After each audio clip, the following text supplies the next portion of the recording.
Hello guys, welcome and Crossio to another video. I hope you really like this video, and if you do, don't forget to subscribe and hit that notification bell so you get notified when I upload. And just a quick little blurb just before we get into the video is I do have an Etsy shop where I sell my press-on nails. I would really love for you to check it out and show your support. And yeah, enough rambling, let's just get straight into the video, guys.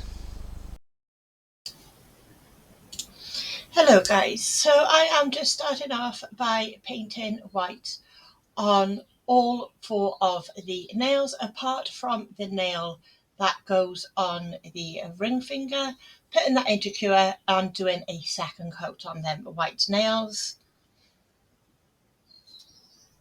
And then now on that nail that I did not paint, I'm using some of blue stamping gel, believe it or not, to paint over that nail because I want this nail to match the nail stamping that I'm going to be doing, and so I wanted the colours to match exactly, so that is why I'm using the stamping nail gel to paint that nail.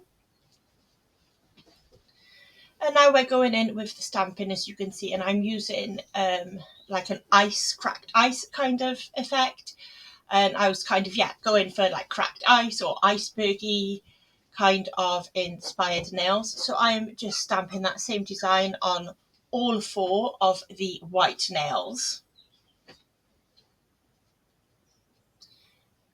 And then I'm going back in with that same gel and I'm just painting the bottom part of the nail in that blue, texturing it and making sure it blends up into that stamping section that we did. So there isn't any breaks. It's like a seamless design going all the way down the nail.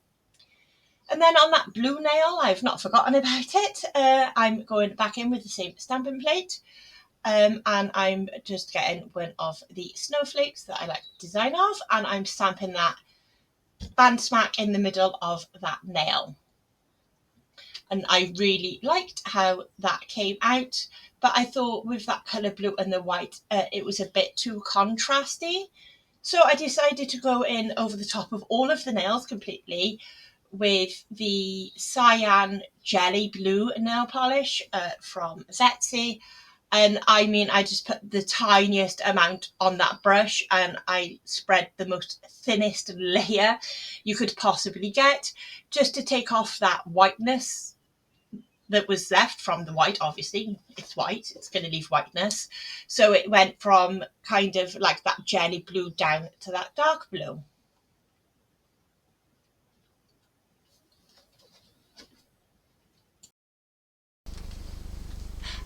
So that is the end of the video, guys. I hope you liked it. If you did, please let me know in the comment section below.